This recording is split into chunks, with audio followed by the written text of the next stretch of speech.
I was Can gonna pull up on your bitch secretly, but you know what? Can we take turns? I ain't even gonna kill you with your own medicine.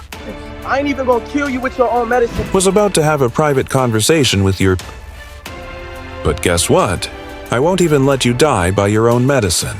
Hey, I won't even kill you with your own medicine. It was more than simply an online feud.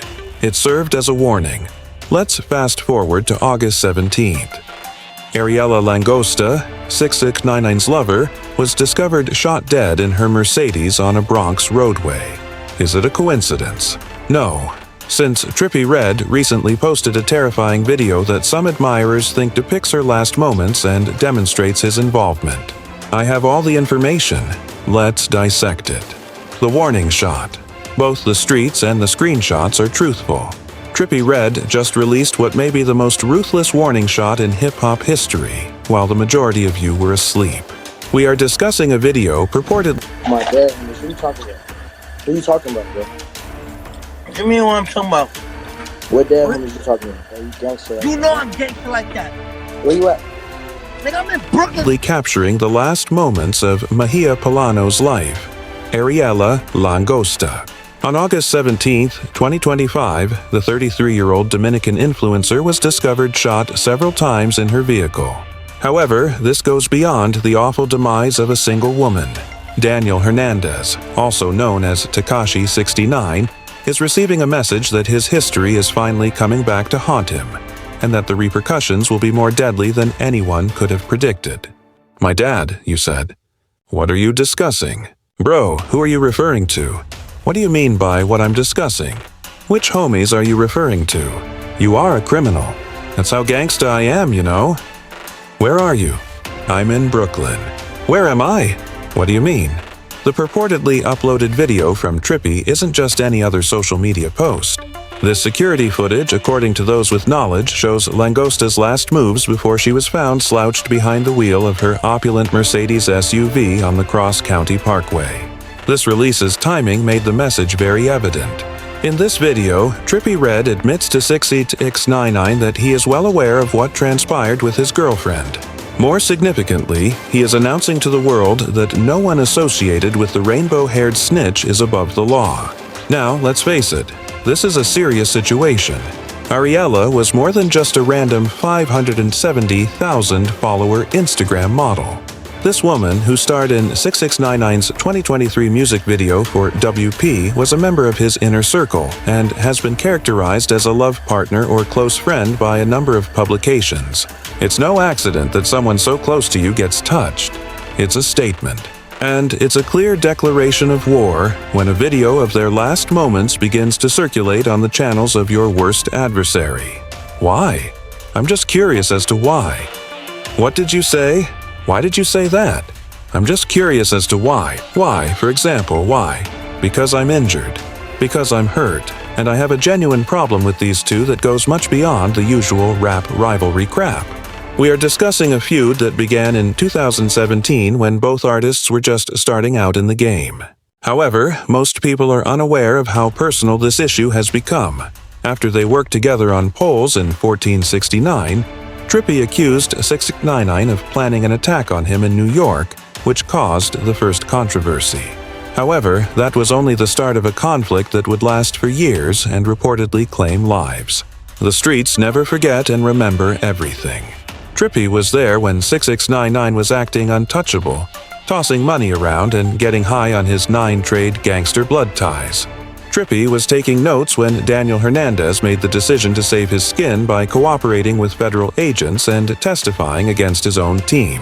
And now that Lalanga's blood has been found on concrete in New York, Trippie seems prepared to demonstrate the breadth of his recall and the depth of his reach.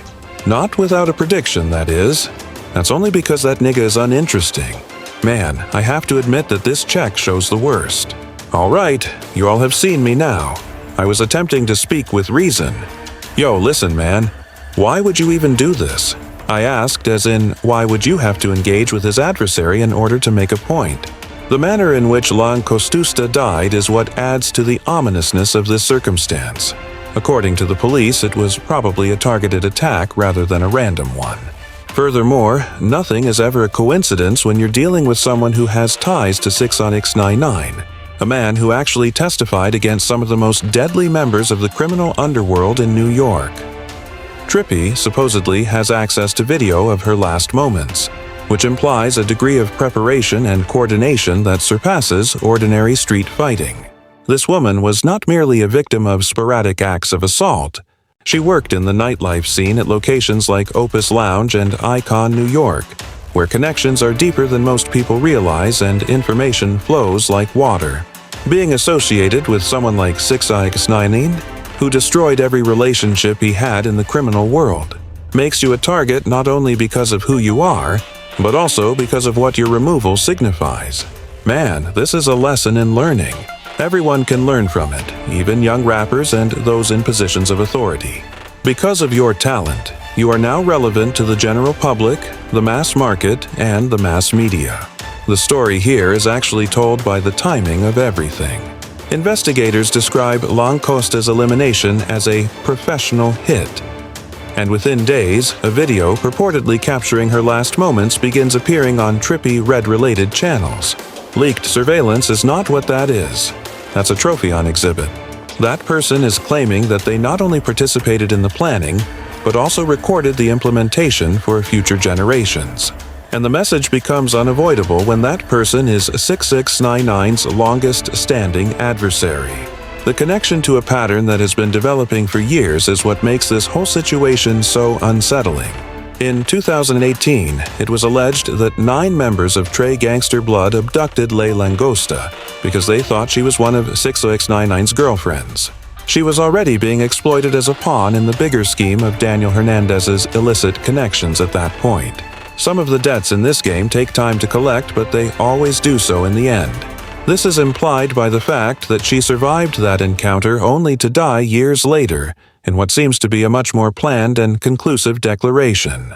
Both the system and how you must comprehend exactly what Daniel Hernandez did to acquire his status as the most despised person in hip-hop in order to comprehend why Langosta's removal has such significance in this narrative. We are not merely discussing an individual who complied with police enforcement. We are discussing a person who, while wearing a wire and accusing everyone who had ever been devoted to him, methodically destroyed a whole criminal enterprise. Most individuals are unaware of the extent of 6ix9ine's collaboration with federal officials. He gave in-depth details on gang operations during his 2019 testimony in the federal racketeering trial against the 9 Trey Gangster Bloods, which resulted in several convictions. However, it was more than just protecting himself from a minimum 47-year sentence.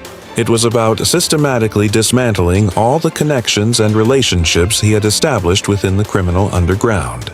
No, and while I would have been serving for those 47 years, I would have been thinking about it constantly. I'm not even 24. 47 years of my life haven't even passed, have they? You folks would have moved on with your lives if I had already served those 47 years, which would have been 3 years, 2 years, and 3 years in prison. The list of those implicated by 6ix9ine resembles a who's who of New York's criminal underworld. He provided testimony against prominent members of the 9 Trey, such as Algeria Nuke Mac, who was given 17 years for trading in drugs containing heroin and fentanyl, and Anthony Harb Ellison, who was given 24 years for abduction and racketeering. However, it didn't end there. He also blamed celebrities, saying Jim Jones was a member of the 9 Trey and Cardi B was a part of a blood set, none of which led to actual charges. 6ix9ine's collaboration was especially harmful because he provided specifics about violent situations and illegal activities. He implicated Kinta B. McKenzie in the attempted shooting and acknowledged ordering a $20,000 hit on Chief Keef. He gave prosecutors the kind of inside information that can only be obtained from someone who was truly integrated into the organization's structure, detailing robberies and drug trafficking activities involving heroin, fentanyl, and ecstasy. In the street world, correct? What are the street codes? Honesty, integrity, values, principles, loyalty, abiding by your convictions, and not spying. Correct, correct. Where had the devotion to me gone? However, this is where Trippie Redd comes into play in a way that most people don't completely comprehend. Citing gang politics and jealousy, 6ix9ine acknowledged during his testimony that he had ordered the hotel attack on Trippie after learning his location. This was more than a simple rap feud that turned into a real-life conflict. In order to get his own sentence reduced, 6ix9ine used his criminal contacts to plan violence against a rival artist and then testified about it in federal court. Given that Kafano Shotty Jordan, the manager of 6ix9ine, received a 15-year term for racketeering and extortion, the treachery is even more egregious. This individual was a member of 6ix9ine's professional squad in addition to his criminal network. Daniel Hernandez was willing to testify against his own manager, demonstrating his willingness to do whatever it took to preserve himself. You're not asking how my mother is doing. You're not giving my daughter nothing. You're not helping me in any way. You don't even question whether I'm making a call.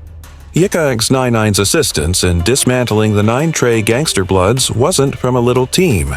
They had grown into drug sales, sex trafficking, and violence in places including New York, Virginia, and North Carolina after being founded in 1993 at Rikers Island by Omar Porty and Leonard McKenzie. 6ix9ine wasn't just tearing down people when his collaboration resulted in significant prosecutions. He was assisting the federal government in upending a whole criminal network. When you consider the sentences imposed, the extent of the harm becomes evident. Jamal Mel Murda Jones was found guilty of racketeering after being characterized as a 9-trade boss who managed gang activities, including drug and violent use. Based on 6ix9ine's evidence, several other members were sentenced to lengthy prison terms, therefore decapitating the organization's leadership. But I'm attempting to clarify it. Listen, I don't care whether I'm blamed for my actions. It's true that I snitched, and I did it with pride. However, since you can't select someone out, everyone who snitches should be held responsible. Their feud precedes 6ix9ine's cooperation deal, which is what makes the situation with Trippie Redd so tense. However, his testimony gave what was already a personal grudge a federal component. When Trippie accused 6ix9ine of planning an attack on him in New York in November 2017, it was the first time they had a falling out.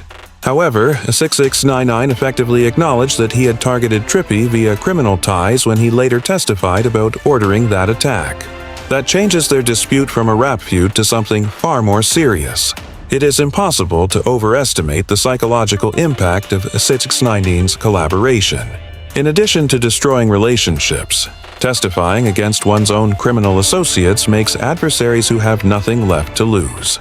Due to the information he provided, many of the individuals he testified against were given terms ranging from 15 to 24 years, meaning they will be incarcerated for the most valuable years of their lives.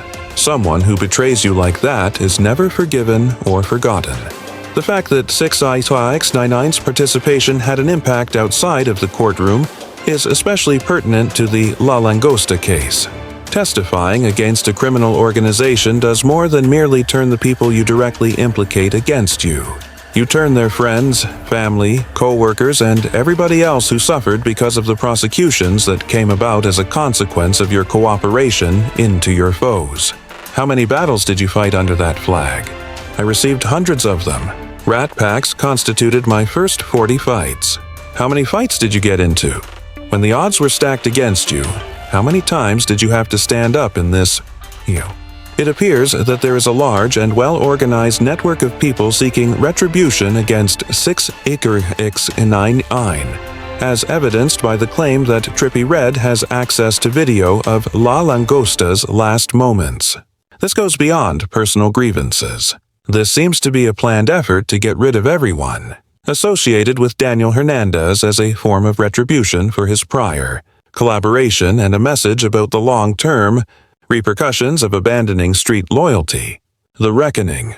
We're nearing the finish of the game, and the picture that's coming to light is more sinister than 6ix9ine could have ever envisioned when he struck that agreement with federal prosecutors.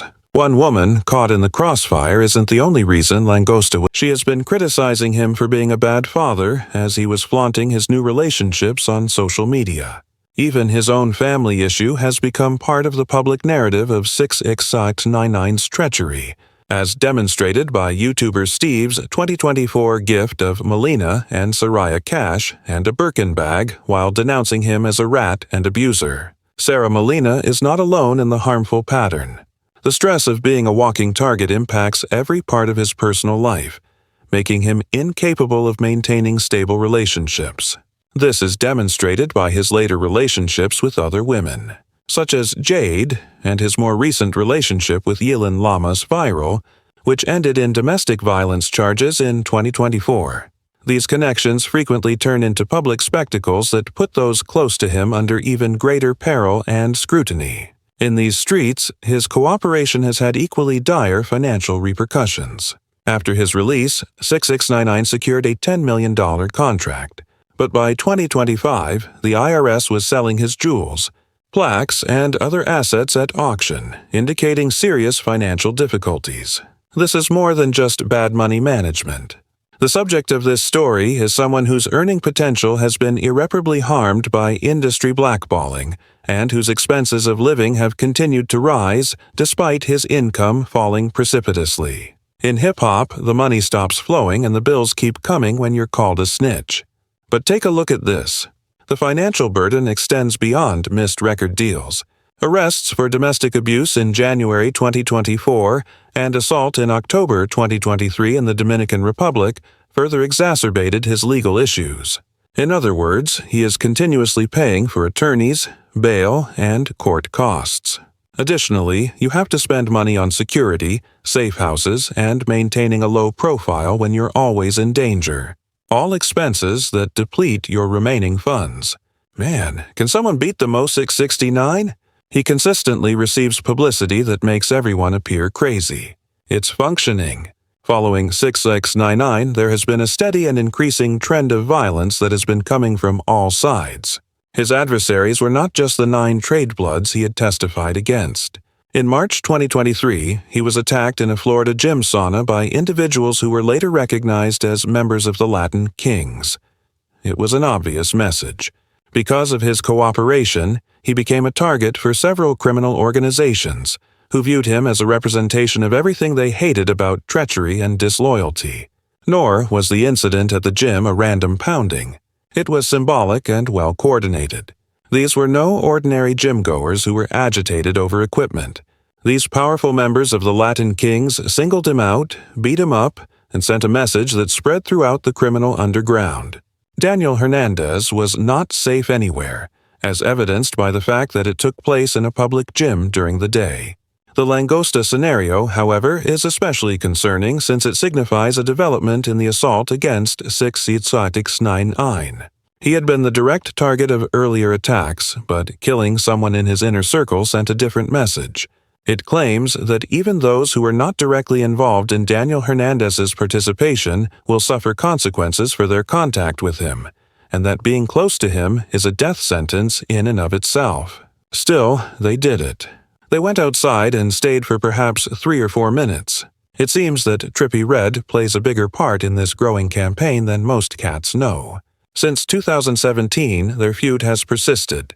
Trippie isn't merely a bystander in this fight either, given that he apparently has access to video of Langosta's last moments. He has ties to the individuals conducting these operations and is an active participant. As a result, their connection changes from one of rap rivalry to something far more sinister and extensive. The way Trippie has positioned himself throughout this entire story is very amazing. Trippie was preserving his relationships and establishing his street cred, while 6ix9ine was working with the federal government. Trippie continued to criticize 6ix9ine, promote boxing matches, and keep the psychological pressure going as late as 2024. However, the La Langosta case implies that this goes much beyond jeers on social media. This involves actual cooperation with individuals capable of carrying out lethal operations.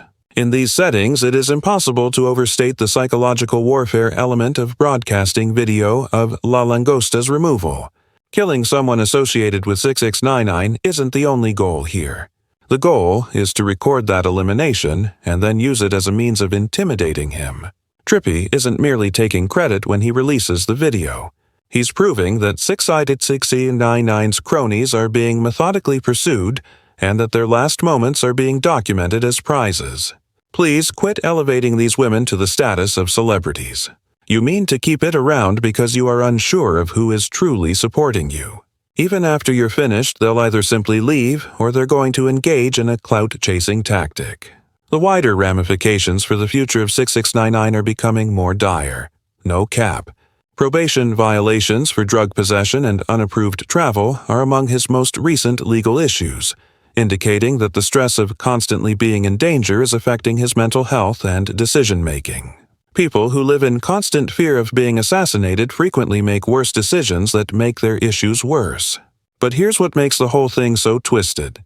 His collaboration has produced a cascade of effects that continue to grow. According to reports from 2025, federal agents raided his home and discovered leftover cocaine and MDMA, indicating that he had resorted to drugs as a coping mechanism. This led to more legal issues, which further increased his vulnerability to his adversaries. The current state of affairs is especially unsettling because it highlights how persistent street justice is.